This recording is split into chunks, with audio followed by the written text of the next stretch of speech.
everybody. It's greatly appreciated. Thank you.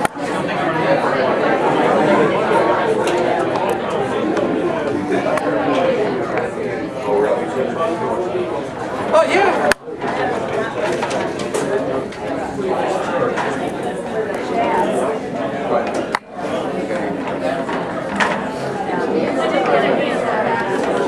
Here's a survey if you'd like to take one. Here's a legislative update, and the brochure on the Affordable Care Act is actually gone. Thank you.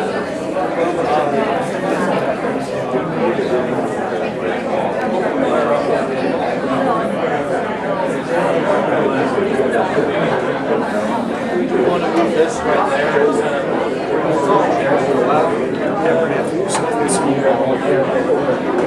I see the original sentence right there. I'd get flooded. Just capture some of the signatures. Sure, go ahead. Just flip her over, sign on the top, on the bottom, wherever you'd like.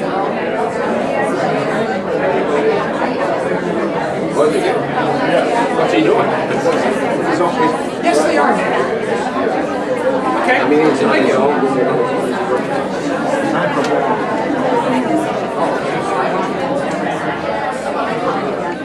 I was vice chair of Here we go. Let's sign in, please. You're on young enough. Oh, the first? There you go. When I was in college, we were a chapter of the Y office. And I was part of the CR's staff. Yeah. So it would be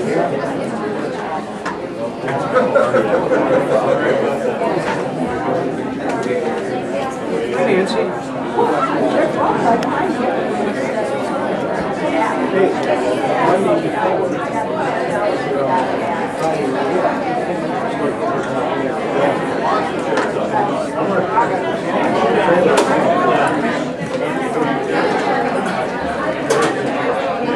You don't have a place to put on the floor, but you got to share.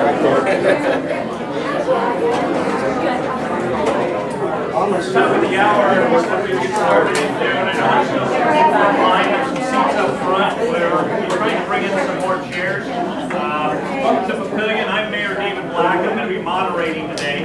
So I do thank you for coming. Publisher, we thank Congressman. This is the third one he's done here. And what I appreciate about the other two was actually sure that will be a coffee shop downtown here. So the idea of raising awareness of small business, I know that really helps small business. So I want to thank you for that. What kind of combinations can I help you get? The library be large enough, but I'm sure it's large enough. Probably going to have a little bit. We'll get you 2 chairs right away as soon as we move this table. We're going to go about an hour, 15 minutes as far as the formal part. Congressman, I think, is going to make a little bit of an opening statement. Then we'll just open it up for some Q&A, and we'll get to that part. I'll get what I think are maybe a couple of ground rules, but one of you Stick right in there. I appreciate that. Appreciate so we can get some more rooms of chairs. guest moderator for the day. It's always good to have one of the community leaders of the community we're in. Yeah, well, just take this. And then also if there's a specific one, you well. But welcome everyone. I appreciate it. I feel that there are lots of different questions for us today, and I want to thank everyone because this is a big crowd. We have had standing room only. That this is probably the best turnout that we've had in Papillion. And Mayor Black mentioned this is the first time we've done some type of a town hall-esque in Papillion just this year. And what he was referring to is I do one Saturday a month, maybe even 2, here to pick a coffee shop and advertise that I'll be there. And we have coffee with leads. And ground rules say I can't buy your coffee. No, that's corruption. But, we have nice coffee because they usually average about 10 people is about all. And then we sit around for an hour and just have give and take and a nice discussion. And Mayor Black has been at both of those for me as well. So those of you left standing, there are 2 seats up front. If you would want to take those. Oh, and one over the side, there's a single over here. So, here, why don't we just go ahead and dive right in. By the way, I don't know if any of you get caught up on any personnel coming here. Yeah, I did. I spent, so it wouldn't surprise me if there's a couple of stragglers because the backup in every direction, but particularly north and south, is well over a mile stacked up. So I don't know what's going on other than it's all stop signs. So it's one at a time. Well, I want to start off with a little bit of information. This is our budget. Basically 3.45, rounded up, 3.5 trillion is the budget. And here's how it's generally sliced up. So it's important this time of year to talk about the discretionary, because at this time of year is when the House and the Senate are passing appropriation bills. So really June, July, September is what we call appropriation season. This blue part is divided into 12 separate bills, basically per agencies, including defense. Now, so this blue section is 100% of our budget, our appropriation fights. There is not annual, every year appropriations for this. That is done for in law, and so it's just mandatory, what we call mandatory spending. It occurs naturally, and you have to take extra steps to do something regarding the funding in this portion. For example, in 2004, when the prescription D was added and Medicare reforms like capping the how much money you could have in a house before you were eligible for Medicare, Medicaid, that had to be change of law. So you actually have to pass a bill that even tweak anything within the non-appropriated areas. Otherwise, this basically comes up every year. If you don't have the House and the Senate and the President's signature on an appropriation bill or all 12 of the bills, come October 1st is what we call the new year, and there's no spending for any of the programs within here. All right, and so in order to bridge that, since we have particularly one body of Congress that has passed 0 appropriation bills, maybe one, but they haven't been conferenced yet, the Senate, we should have almost all 12 of them done by the end of September. But the Senate won't have theirs done and probably no signatures. So that means on October 1st, if we don't do what's called a continuing resolution or a CR, the government closes down, except for those parts that are in here. So Social Security checks should still go out, although the President would have to sign something that the envelope stuffers are the ones that run the machines that put the checks in the envelope and get them sent out. The President would have to sign something that says those people can go to work. But otherwise, everything except what here would shut down. So that's one of the major issues, and probably the second or third most often question is I've been out and about. So I think that was important that we go through. So yeah, 100% of our fights every year in Congress is over really this part of the defense, the budget, and it does include defense. So just for trivia sakes, but it's important to know where the revenue comes. Now this number is important because this is the amount of money that's anticipated to come in. I'm going to go back one budget, or one. But yet the budget is 3.4 trillion. So the gap between that 3.4 and the 2.8 is this year's deficit, which then is added on to the amount of the national debt, which is just slightly over 17 trillion. So when we talk about controlling our spending, this is all we really get to do, is this part. And so I'm just put that in there so that we can see where Congress has the authority.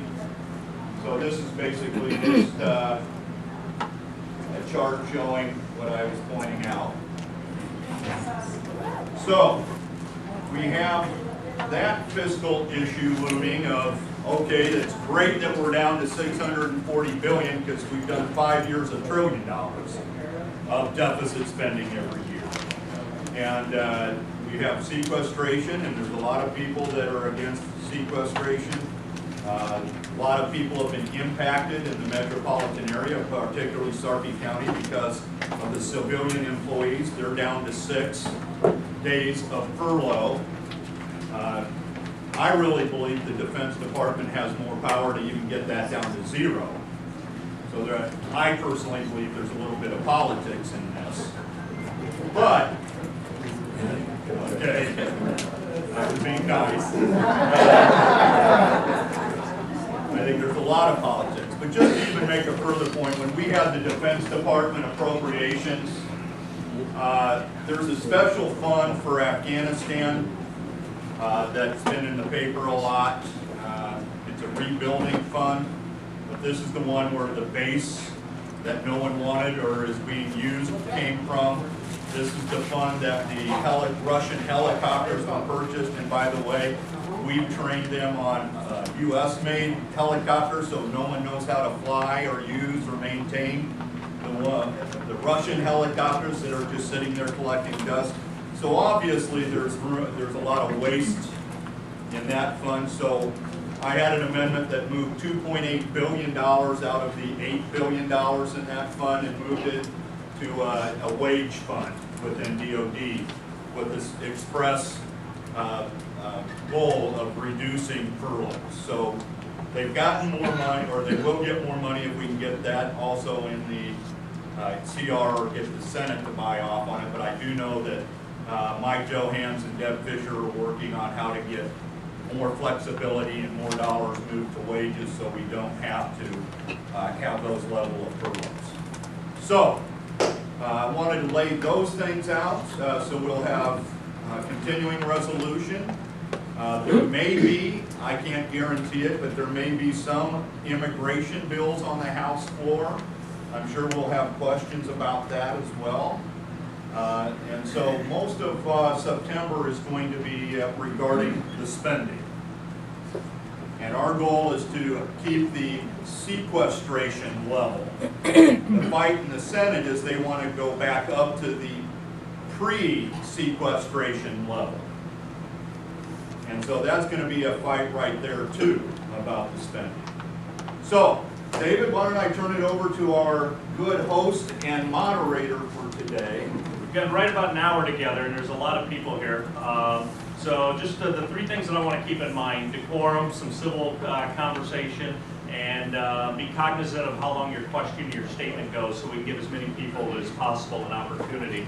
If you've got a question, let's keep it fairly succinct. If it's a statement, let's keep it to about a minute or 2, again, just because we can give as many people an opportunity. If it starts going a little long, don't feel bad if I start to maybe interrupt a little bit to get it going. Lady in the back. Hi, thank you very much. And I apologize, we don't have a microphone, so if you can speak up. I'll try. Thank you for being here, Lee. We appreciate it. We are all here. We all know that there's a problem everywhere within our society. Every department is broken. Congress is hand-tied. We all know these things. My question is, do you or your peers in Congress, have you guys discussed how we can work on the overall culture of our decadent society. And I do have some ideas, and that's why Well, I'd appreciate the detailed input on that. Can you quickly repeat it? Yeah, the question is, we have the violence in our culture. There's really a collapse of the culture that I think is, you think and I think is leading to a lot of our social ills today. Probably what bears out in the nightly news a lot for us is just the violence that's occurring. And by the way, the violence that's occurring in our community, I sat down with all of our law enforcement, both federal, state, and local here just about a week ago. And the reality is most of that probably, I'm putting my personal opinion, probably 80% of the violence here is gang related and drug related. And so when we talk about the breakdown of our cultures, it's not only fatherless families and lack of responsibility towards your children, a lot of different things, but just the drug culture that exists out there. And I'm going to go off on a little tangent here because there's a big movement to legalize marijuana that really is gaining a lot of support. But I view marijuana as a gateway drug, and a lot of studies will show it's a gateway drug. So when people ask why I won't even support medical marijuana, it's because I see the big picture of how drugs are bringing our culture and our society down. And so I am not, especially when I've got 3 teenage boys that I'm trying to daily talk to them about drugs and alcohol. And I'm not going to go out there and start supporting drugs. So the answer is, it is very, very complicated. You asked me if my peers and I are concentrating on that. And we are to somewhat, there's so much of it, but it's kind of Maslow's hierarchy. If you're going broke, you kind of focus on how you can fix that. And so I would say that the culture issues are kind of the next tier down from the financial. I have some thoughts. I'm going to just let you know how I'm doing. I'm going to kind of just work around the room so we don't concentrate all in one area. Something towards the middle and the back. Black. Hi, Congressman Terry. Thank you for allowing us the opportunity to talk to you today. I work for Green Plains, and I'm here. I have a couple of Green Plains employees here, and someone else from the ethanol industry here with Growth Energy. And in the Omaha office, we represent 101 employees. Green Plains is the 4th largest ethanol producer in the country. We have the capacity to produce 790 million gallons of ethanol a year. And we understand you're on the Energy and Commerce Committee, and we hope that you are helping us support the renewable fuel standard. It's very important to our economy. It reduces the price of fuel to consumers. The ethanol industry has provided approximately 400,000 jobs across the nation. It's helping farmers. It's helping our rural communities thrive. And we think that the renewable fuel standard needs to stay. It's paving the way for new types of fuels. We have our algae facility that's an hour and 20 minutes away from here. Yeah, I want to tour that, by the way. I want to see that because I'm a supporter of cellulosic as well. Sure, yeah, we would love to give you a tour. We're capturing, for those of you that don't know, we're capturing carbon dioxide off of the ethanol plant, capturing that, using it as a feedstock to grow algae. So, we just hope that you're helping the ethanol industry. Nebraska is the 2nd largest producer of ethanol, Iowa being number 1. We just had the grand reopening of a plant yesterday in Atkinson, Nebraska. We provided 42 new jobs. It was a plant that was shut down a year ago, and about half the workforce came back. Yeah, there's several that have been shut down, particularly because of the high price of the corn.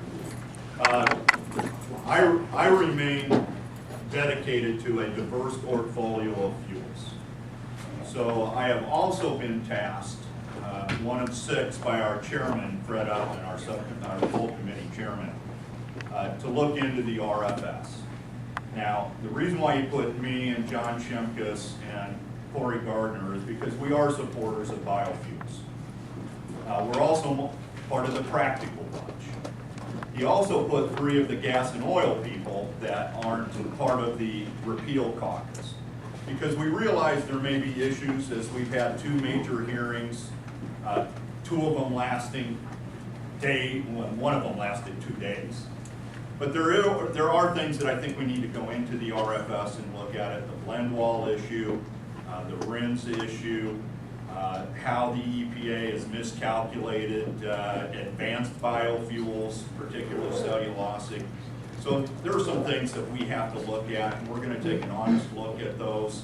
But I will tell you bluntly, the goal of the task force as stated is not to repeal it, it's to see where we can make it work better. Now, on VTEC, gone, blending credits are going to be, they're going to go, so the RFS is the one thing that's left, and that's going to remain because, frankly, it's part of the EPA rules anyway for oxygen levels, but it also provides us a diversity in our fuel portfolio, which is one of the reasons I'm also working for natural gas going to transportation. And then and Well, just real quick follow, because we got a lot of hands. to address on the blend wall, We'll come back if we have time. Is there one in the very back that's standing up? Sir with the hat. Are you going to defund Obamacare, and if not, why not? Because 10 years of taxation with only 6 years of health care is 4 years of taxation without representation.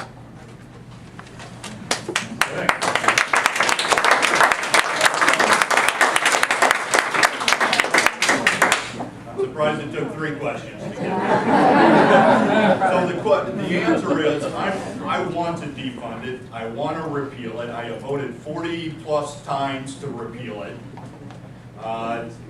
Now, here's the complexity. So I'm on the bill, I'm on Greg's bill to defund it. A bill is the right way to go on this.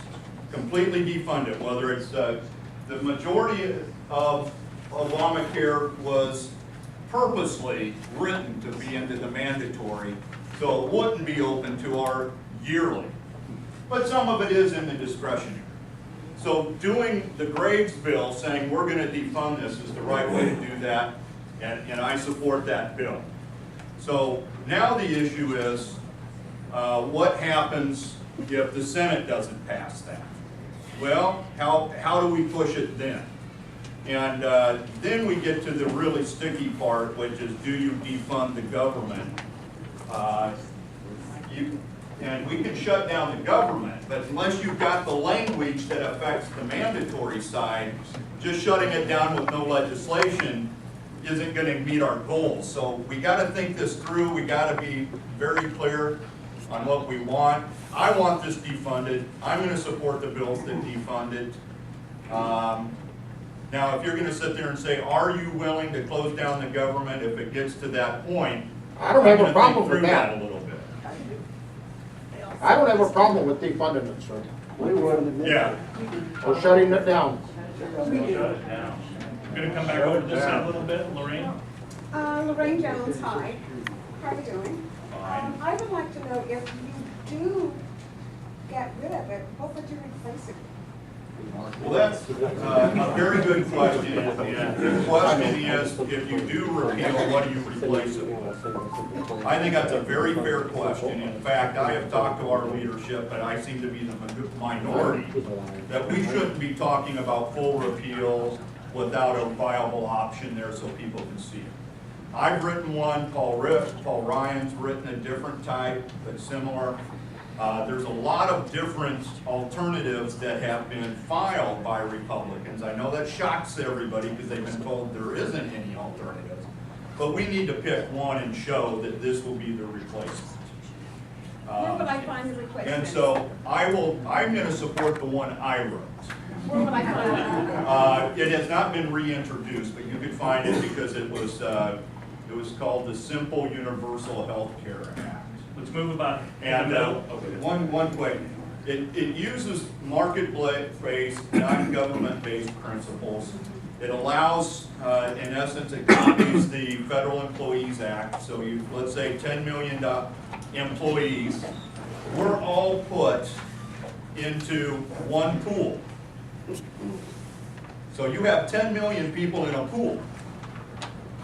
And then insurance companies come in and literally compete against each other, so you'll sign up with them. And by the way, that's the model that Part D prescriptions was modeled on. Let them compete against each other, and that has really helped costs down. because now they've got to have one that's affordable and meets your needs. So what we're seeing, I'm going to get off here in a second, what we're seeing right now is that there's a one-size-fits-all, you know, 63-year-old man has to pay for maternity. You know, those are the type of things because it has to fit everybody. And this one would give you options. For example, we chose the federal employees plan, the Blue Cross Blue Shield, because A, it covered me in Nebraska, and B, then we were having children. So we picked the one that was best for us. Why can't everyone have something like that? So that was my option. I'd encourage our leadership to put that one up as the replacement. Let's go ahead and move in the middle. Lady in the straight shirt. My understanding is the continuing resolution would fund the entire government except for Obamacare. Will you support that?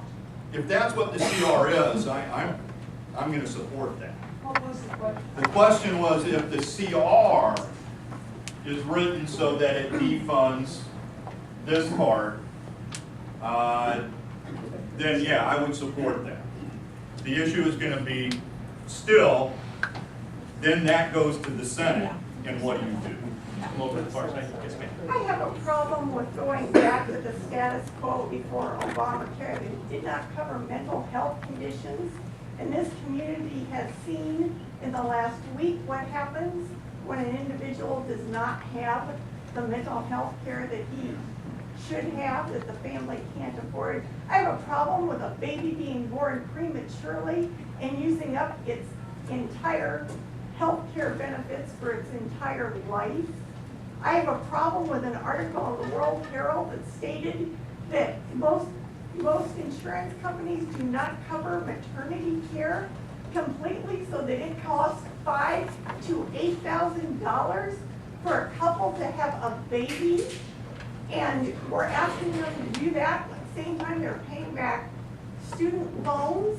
I mean, you're going to see there's going to be a point in time where you're going to be begging people to come to this country, because if things go back to the way they were instead of what they are going to be under Obamacare, you're going to see a 0% or a negative population increase. People can't afford insurance the way it was handled.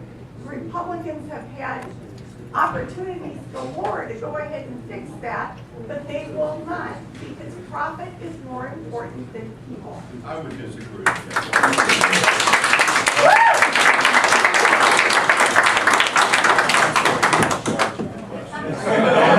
We will be up here in just a second. So yeah, work over here. We're going to come back over here. Yes, sir.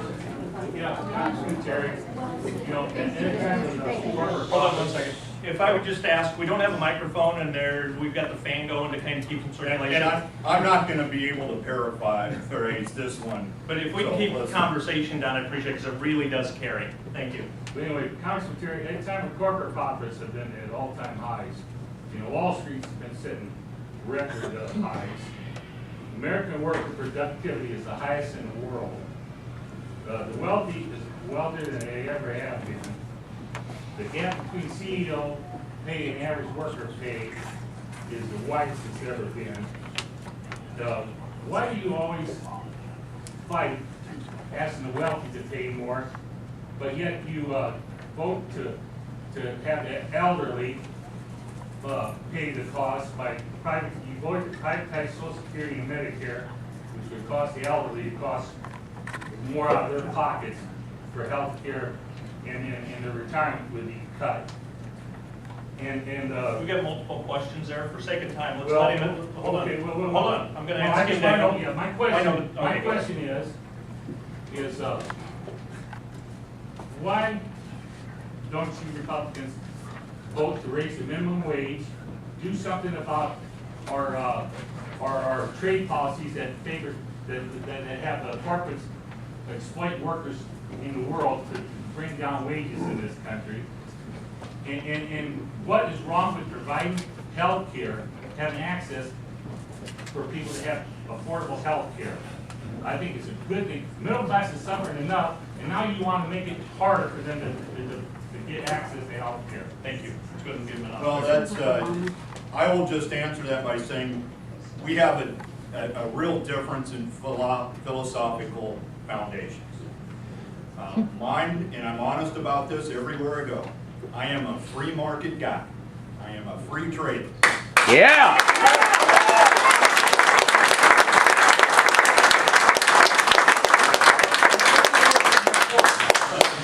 And I think the best way to really build up a middle class is to bring our manufacturing back, and we have to realize that there's a lot of policies out there, including our tax policy that you criticize, that are chasing jobs overseas. And the one example, and I gave this one at the other town hall that you attended, but I'm a chairman of the Commerce, Manufacturing, and Trade Subcommittee. And so I have focused the first half of the year on manufacturing. We had the auto industry in front of us because they've had a nice resurgence. I mean, they're hiring back. That's one of the really good news stories for our industries. And a parts maker for Detroit, for our domestic automobile industry, testified in front of us. He said, you know, my effective tax rate as a corporation is right about 30%. And of course the tax code is higher than that, so he's talking about his effective. He said, I look over into Canada where they have a 15% flat tax, and I'm wondering why I'm still doing business in the United States. So when we talk about job growth and when we talk about middle class jobs, we have to focus on those barriers that are stopping the growth in jobs in that area. And you and I come at it from just different philosophical angles. So yeah, I'd love to be able to compete with Canada on the tax code. But why do we keep dragging down wages? I'm holding up the follow-up questions. I'm holding up the follow-up questions. Again, that's free market. If there's a demand for labor, it's going to go up. And that's the biggest driver of wages is competition. Okay, I'm gonna move a little towards the middle. Yes, sir. I was looking at your survey here and reference to the Affordable Care Act. You're talking about should we shut down the government? My son's in the Army. He's been in the Army for 10 years. Are you saying that he should not be paid? You should shut the government down over an Affordable Care Act? And on this, you're looking at also when you're looking at Social Security. If you would increase or take the cap off, which is $106,000, take the cap off and let it go for however much an individual earns, that would over into the year beyond 2050. So why are you still keeping that capital and letting anyone that earns over $106,000 free ride, and yet they're able to draw all the benefits as someone who only earned $35,000 a year? Two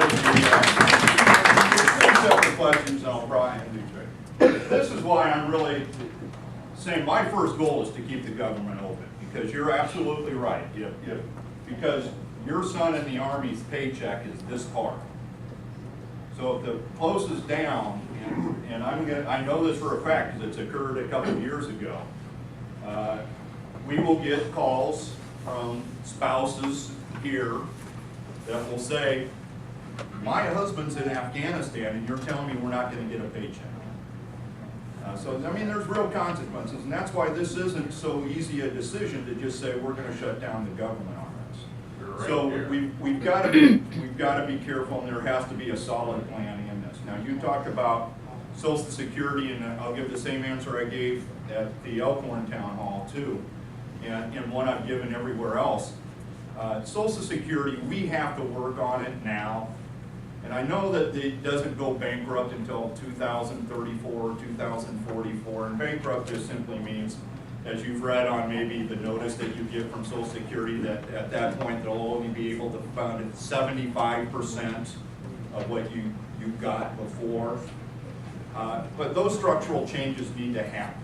And I've been clear, I like the plan that was set out in the President's Commission on this, that advocated for a small increase, not a removal of the cap, but an increase of the cap, as well as an age increase in Social Security eligibility for those that are younger than, well, it'd be my kids. And that happened, I'm eligible when I'm 67.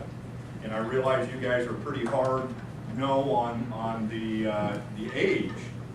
But I think a little tweaking of several of those is easy solution for Social Security. Now, let's talk Medicare, because that's gonna be the really tough one. Towards the front over here. Yes, sir, the blue. Mr. Terry, first, I'd like to say thank you for being here. Many of my colleagues have chosen not to do this type of thing this recess. To you folks in the room, thank you as well. There are many of you that I disagree with, but it's very important that you're here and that you participate. I will try to keep it short.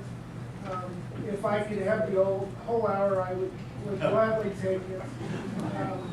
You know, from Obamacare to the IRS, on down the spectrum. We have an executive branch that is completely out of control, limited oversight at best. The reason I am here today is because I'm very concerned about a recent vote that you made. I've supported you every cycle since '98, and I want to give you an opportunity to tell me why I should continue to give you my vote. The vote I'm referring to is the Amish Amendment. Amash. Amash, thank you.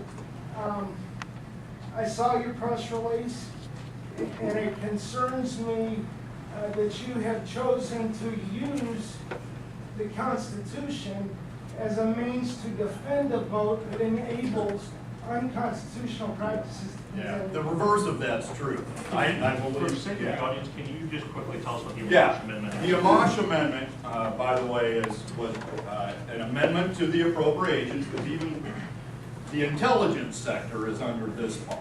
So the NSA is under the discretionary. We have to fund them every year. So Representative Amash from Michigan introduced a defunding of the NSA. And On the domestic side. We well- want to be clear about that. I have read the bill as well. Yeah. And yes, it was domestic, but the reality is there's some domestic that was not unconstitutional. And the problem is it shut down all domestic, Okay. not the overreach with what we then knew was the overreach with the phone records.